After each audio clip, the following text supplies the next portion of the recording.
Mujik bugun o'tmishga qaytamiz. Buni sizga, buni menga.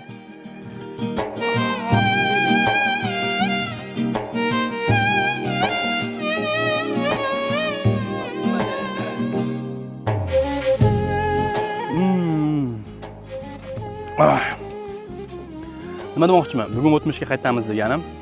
Bugun men shu yerda yoshligimda unib o'sgan, mollarni, qo'ylarni boqib, katta bo'lgan dalaga keldik. Mana bu ko'rib turgan joylar mana shu ko'rib turgan joylarda katta 10 gektar yerimiz bo'lgan, dadam bu yerda qorovul bo'lgan 2017-yilgacha. Buni atroflarida biz mol boqardik, qo'ylarni, mollarni boqardik va mana bu tomonga o'tganimizdan keyin Mujik esizdami mana bu joylar? Katta eradim bo'lardi, eradimda suv to'la turardi. Juda ham katta bo'lardi, bu o'sha Jidanovga qarab o'tib ketilardi. Biz yoshligimizda mana shu yerdan turib olib, shu yerdan turbadan mana shu yerga kalla tashlardik edi. Qarang, hozir suvlar ham yo'qib ketgan.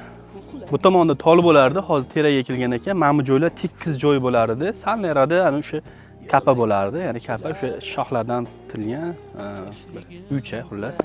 Aynan mana shu kapada yozning chillalarida shunaqa pashahni tutib olib, kechasi kunduzi mana shu katta 10 gektarli yerni qorovulchiligini qilib, atrofida mollarni boqib yurardik. Zo'r davrlar, g'am tashvish, kredit, bir kasallik degan anaqalar yo'q edi. Faqatgina o'y xayolimiz shu molni qonni to'ysa bo'ldi. Shunaqa mazza davr. Hoppali. Mana o'rtoqlar, bugun xudo xolisi Polvontoshdamiz bayramda. Zoir akamni Polvontoshdagi tarvuz poliyasiga kelganmiz. Tarvuzni qarang, mazaligini. Men tarvuzni yuklab sotuvchisi eng dodasini olib chiqyapti hozir. Bu tarvuzlarni yemabsiz, Polvontoshga kelmabsiz deydi. Qolganini sizga beraman. Rahmat sizga. Daralar bir aylanib ketamiz. Mazaligini mana shu dalaning o'rtalarida mana bu yoqda bog'dan esa suv tushgan, suvda esa bu yoqqa olib chiqib qo'ygan aholi uchun. Mana shu dalalarda o'tgan ketganda mana shundan suv ichib, mazza qilib suvni ichadi, hordig'ini chiqarib yana yo'lda davom etaveradi. Chunki bu yo'llar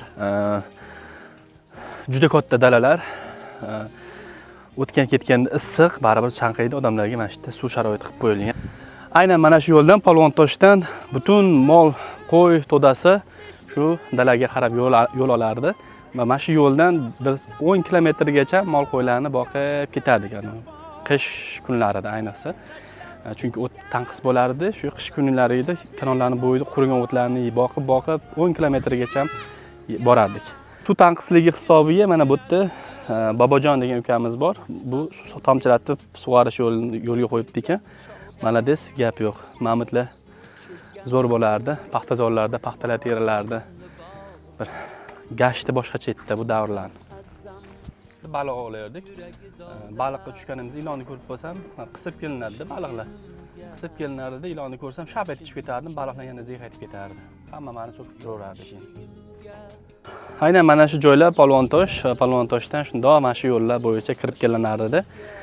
Bitta narsani aytib o'tishim kerak, shu joyda ayam maktabdan chiqardi, o'sha kavushini kiyib, kalishini kiyib, mana shu issiq dalada bu turpoqlar bo'lardi, oyog'i issiq, soat 12:00 darsda o'tib chiqsa, mana shu budayda sarraklar, ya'ni sarrak degan nima degani, budayni o'rib ketadi va tagiga mana shunaqa sarraklar sinib tushib qolgan bo'ladi. Shularni terardikda, ana qish yoki o'sha 1 yillik uchun mana shu sarraklardan un g'amlardikda, buday qilib un g'amlardik va qishda o'tkazishga harakat qilardik. Shu orada zorqib qolgan paytlarimiz Makkani o'sha tuyib, zag'ranon yeb turardik. Mana shu joylar hali ham esimda.